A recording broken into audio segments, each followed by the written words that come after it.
Okay, good afternoon to our respected lecturers, Setiru and our fellow classmates. So to fulfill the requirement of this course, my group mates, Nabila, Hanis and Mariam Aqmaliah, and me myself, Nur Mizana, will be presenting on our third task.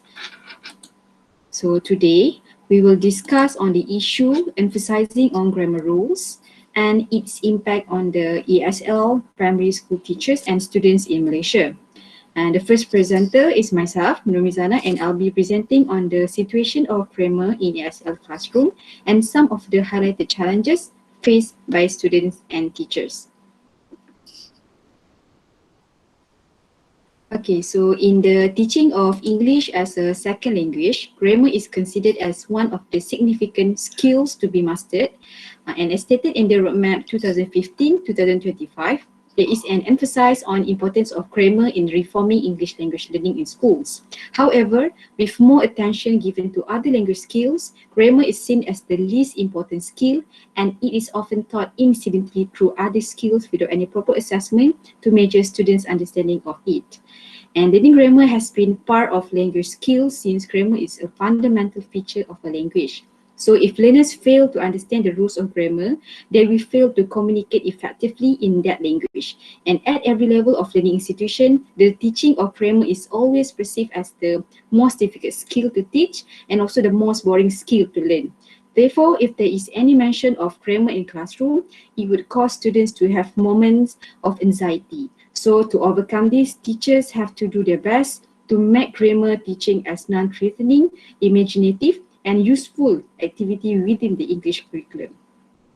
And contradicting to current practices which treat grammar as less important, grammar was perceived as more important than other language skills, especially for students that learn English as second language. And this is because without good knowledge of grammar, development of learner's language will not take place. And to add, students in the urban areas are more exposed to English. They speak more English and the language itself is more of a second language that they use every day. Meanwhile, students in the rural areas lack of the exposure of the English language, as the only exposure that they have is the 200 minutes a week of English at school, and that's it. So students with the better command of the language face little challenges compared to students with low English proficiency. So in short, role of grammar instruction in an ESL classroom context has been a major issue for students and teachers alike for decades. And researchers have debated whether grammar should be taught in the classroom, and students for their part have generally looked upon grammar instruction as a necessary evil at best and also an avoidable burden at worst. Okay, so now let's look at the challenges faced by students and teachers. So the first point, the first challenge faced by students is the lack of preparation. So all teaching and learning sessions in classroom begin with an instruction stage that familiarize students with the task that they will perform during the lesson activity. So in this case, teachers should consider whether it is best to have students to prepare in advance before the class. And as students in the urban area have more exposure on English language, they have higher proficiency of the language, hence not much of challenges towards the language compared to those students in the rural areas. And the students will have difficulty in preparing themselves to sit in the class and to just learn. And students will not be able to mentally prepare to learn in the classroom if they are not ready. And this is because learning the language itself has been very challenging, and to be prepared for it beforehand will be even more pressuring to students. And the second challenges faced by students is that students find grammar hard. So learning English involves the grammar, which is taught for the young learners, the primary students, and grammar itself is not always, it must not always be so easy. So grammar is an essential part of the language that cannot be understood easily. And learners, especially the young learners in the primary, usually face the difficulties in learning grammar. So when they are learning English, they should know that there are structure of the pattern of the sentence because it is different with their own native or first language. And students usually get confused when they want to make sentence grammatically. In this case, students are known to have difficulties in understanding grammar, and they find grammar is hard. And it is undeniable that grammar is a complex system in which all parts of grammar are mutually defining, and there is no simple linear path that we as teachers can take in explaining one part in terms of another.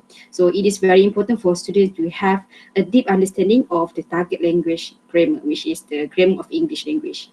And then the third challenges is inadequate classroom materials. Okay, so the level of school facilities can have a prominent impact on both teacher and students' outcomes. So with respect to students, school facilities affect their health, behavior, engagement, learning, and also growth in achievement. So without adequate facilities and resources in school, it is extremely difficult to serve large numbers of students with complex needs. And while improving the quality of school facilities, it is an expensive undertaking. But when the positive impact it has on students after the improvement of the school facilities, we can see that there is improvement on students' achievement later on. And example of this are lacking of classroom, lacking of tables and chairs in the classroom, poor ventilation, poor comfort rooms, and also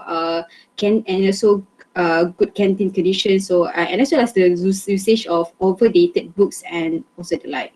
And students should have the right to have these well-maintained school facilities. And at minimum, school should provide a physical environment that is comfortable, safe, and secure for students. And the last challenge that I will discuss today, faced by student, is the lack of motivation. And okay, so the motivation for learning grammar is in English language is created by the people and from the people. So it can come from the different surroundings and the environment of schools, and also the places where the teaching takes place. So it can be good for the motivation of learning a second language to have different kinds of groups that work together. And it is important that students see the things they learn as meaningful. So student motivation can also be driven by having good grade, getting recognition, and other rewards. So in this context, if students understand the importance of learning grammar itself, then students will be more motivated to learn and to excel in it. Hence, teachers play important role to ensure students' understanding on grammar, on what grammar is and what its importance for the sake of students' motivation themselves. And then next, let's look at the challenges faced by teachers. So previously, the teaching of grammar was traditionally dominated by grammar translation method. So this method is where the learner's mother tongue is used and seen as important in explaining the meaning of target language. So this was done by translating the target language, which is English, into the native language. So like Malay or Tamil. And grammar translation method require learners to learn grammar rules and vocabulary of the target language. After that, learners or the students will be provided with explanation on grammar rules in their mother tongue, and then they will be given examples, and teachers will tell them to memorize, and then they will be asked to apply that rules to other examples. So it was how the traditional grammar lesson was used by teachers in schools. And English teachers of ESL classroom need to know the students' need and at the same time achieve the main objective in grammar lessons. So the first challenge is the lack of experience. Okay, so the lack of experience among teachers makes it difficult for them to teach grammar, as they may be teaching grammar through trial and error process, as they were not taught ways of teaching grammar in class. And this has somehow become a disadvantage for these teachers, since what most of them did was teaching grammar based on observation and experiences which they had gained so far. However, having exposed to methodologies of teaching grammar is not really a challenge, as they are always room for learning, but it is a bonus. Thus, English teachers must be able to apply the grammar rules first before learn to teach them. Okay, and the second challenge faced by teachers is the lack of facilities in school. So in terms of facilities, even though they have enough numbers of facility in school, but most of them might not working well. So sufficient facilities are very crucial to aid the making it makes a grammar lesson to be more meaningful, as enough exposure of the target language helps learner to learn the language better. However, it is also understandable that it's difficult for school to provide enough facilities. So teachers will usually go back to the traditional method of teaching and learning. So in some cases, the schools are provided with sufficient facilities for teaching and learning process, but it is still not efficient. For example, in my school, the projector is working, but the PC is not. So without enough facility provided, students will not be exposed to one language input, which is from the English teachers. And language itself is about input and output. So you need input, and the teacher is one input, but then the students need some other example. So if school provided teachers with speakers, for example in classroom, then teachers can give students more examples of the language in real life. And there is no doubt that the teaching and learning process could be done with the chalk and taught method, but the lesson might be perceived as boring, and students nowadays would appreciate lessons which involve more use of ICT facilities or at least presentation slides in the classroom. And then the third challenge faced by teachers is negative perceptions on the teaching of grammar. Okay, so teachers' perceptions play a significant role and can be a great challenge. So having a negative perception on language teaching may demotivate not only the English teachers, but the students also have to bear the consequences as a result of the English teachers' perceptions. For example, if it comes to explaining the rules, and when students are confused with the rules in grammar lesson, then it may be difficult for teachers that are already having this kind of perception to explain and to make the students understand the rules. So yes, teaching grammar is the hardest part of the job, and it is extremely challenging to bridge the gap of students' theoretical understanding of grammar to the practical usage of grammar, be it in written or in the communicative purposes. So it be the hardest part of teaching. And other than that, teachers also perceive teaching grammar is difficult because the students are not interested in the language. They can see that students are not even bothered to use the rules of grammar. So I believe that is why teachers use many drilling activities in school, as teachers believe that it is important for the students to remember the rules. And then the last challenge faced by teachers is preparing grammar lessons. So coming up with grammar lesson might be more difficult than what some people thought. So the lessons have to balance in fulfilling the students' needs and at the same time achieving the objectives. So teaching grammar is very challenging because teachers need to prepare grammar lessons that can interest the students, and at the same time it should be effective. So teachers are always suggested to come up with new approaches, new activities depending on their level and their locality. For example, if the teachers are teaching in Felda or rural area, then they should try to avoid using polar bears compared to tigers.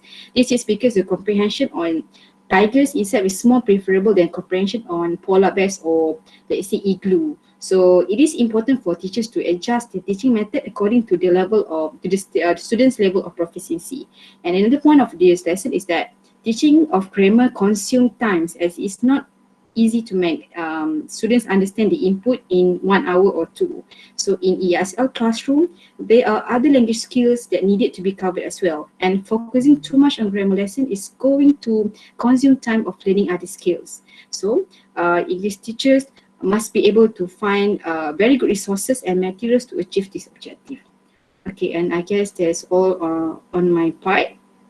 I will pass the floor to next presenter, Nabila.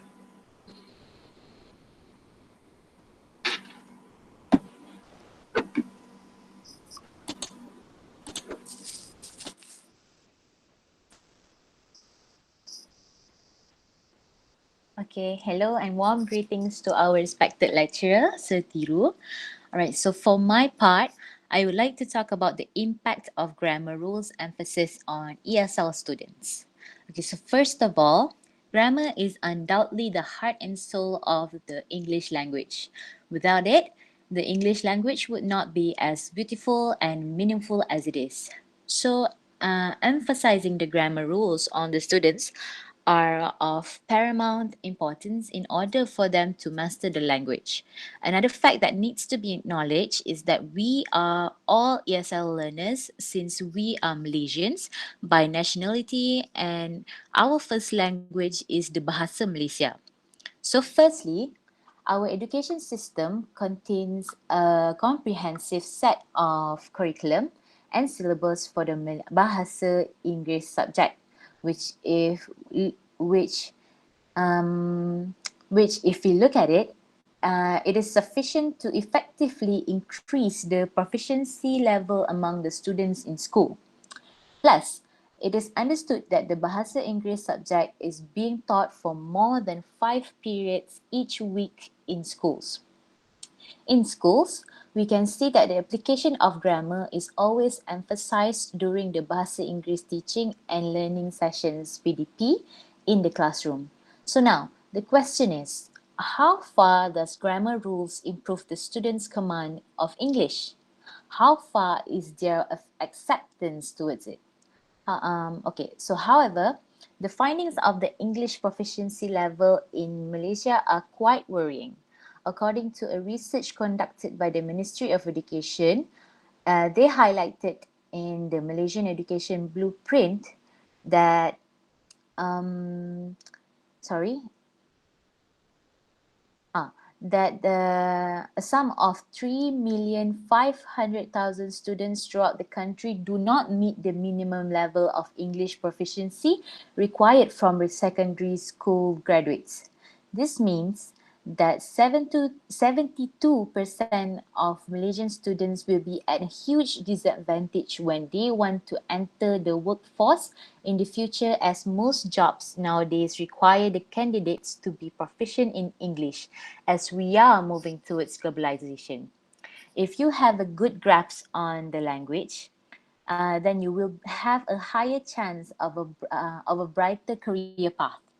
All right. So on the other hand, poor command of the English language will also put these students in a handicap in the long run, as more than 80% of academic journals and online study content are published in English. It is true that English is not a measure of intelligence, but we cannot deny its significance as it is the lingua franca, or a medium of communication in the modern world. So where does the problem lies? There are numerous issues, of course, but I wish to highlight two main prevalent concerns. All right.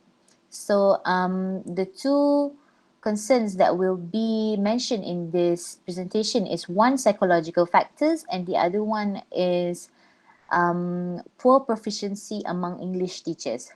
So for the first one, psychological factors, the first problem is related to the student's psychological factor based on this study paper entitled Psychological Factors That Affect English Speaking Performance Among Malaysian Primary School Pupils, published by the American Center of Science and Education.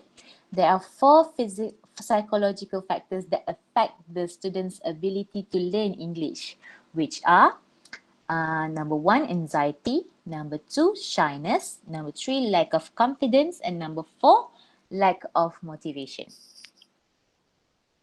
So these four elements are considered the main root that contributes to the failure of students in learning English. Zana, can you move on to the next slide? Thank you. Okay, so the first one, let's start with anxiety. So many researchers suggested that second language learners have obstructions and complications in speaking English. According to Khadija 2016, learners dislike taking risk in speaking English because of their anxiousness. Meanwhile, Diao and Shamila 2013 stated that the English learners often have the fear of being evaluated in a negative way by teachers and felt unpleasant about public speaking in the classroom. Okay, move on to the second slide. Okay, so the second major psychological factor is shyness. So shyness is a common trait in human beings. However, it can negatively impact students who are learning a second language, and in this context, the English language. Baldwin and Caroline 2011 are in the opinion that students might be overwhelmed by fear when speaking in front of the other people. Thus, their shyness has the tendency to make their mind go blank or forget what to say.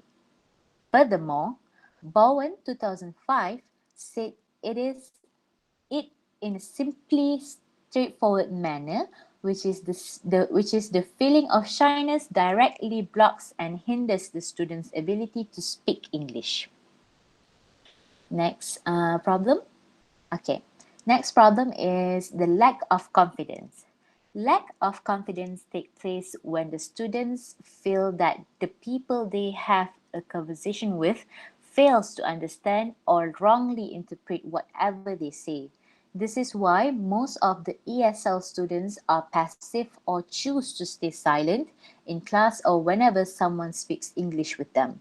According to Chen 2010, the main reason why the students' lack of confidence is simply due to their inability to speak English.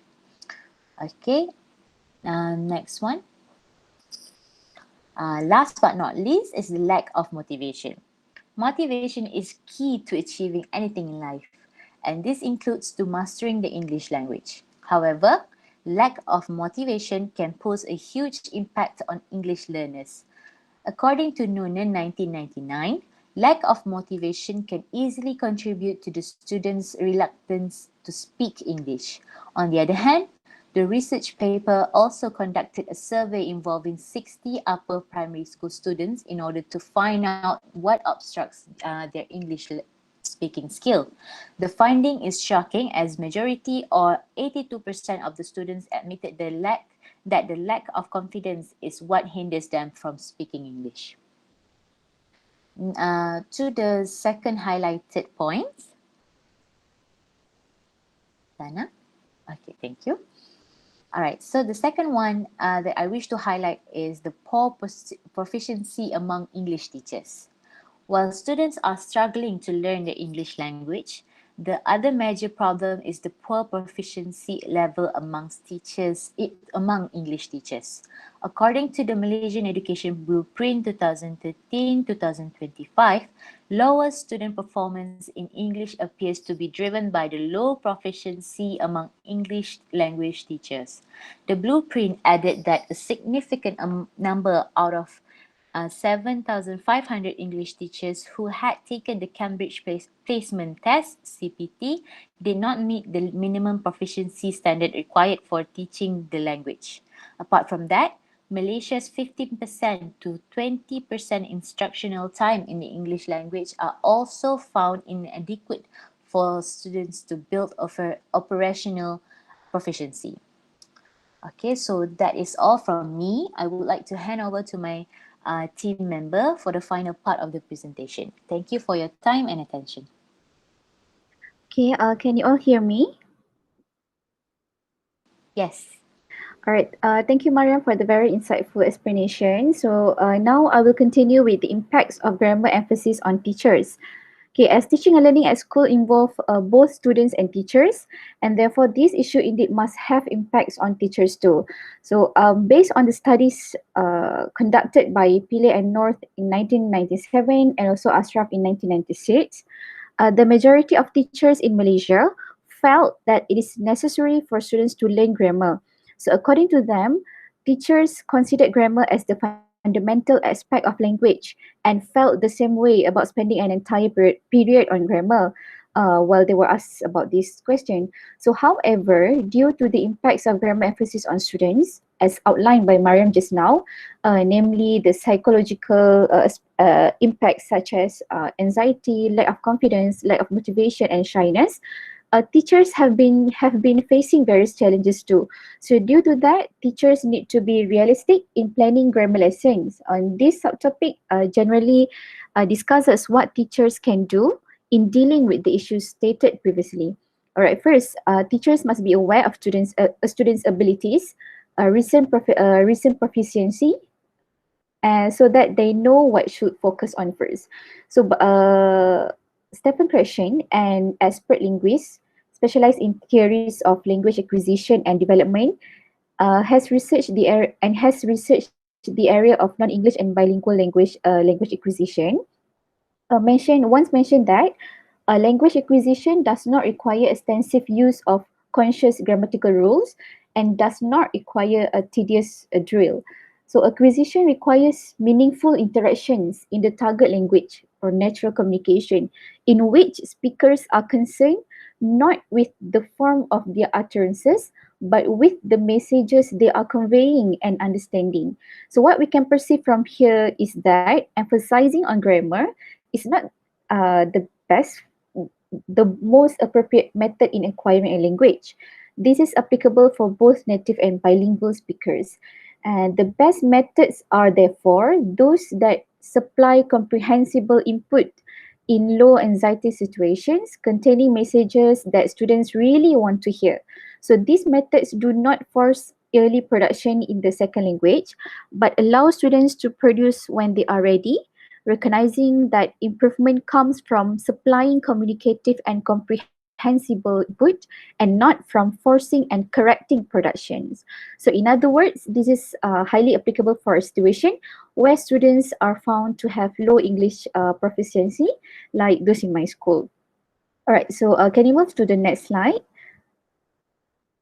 Okay, so secondly, from the knowledge, teachers may think of the most appropriate and suitable methods or approaches of teaching grammar and plan accordingly.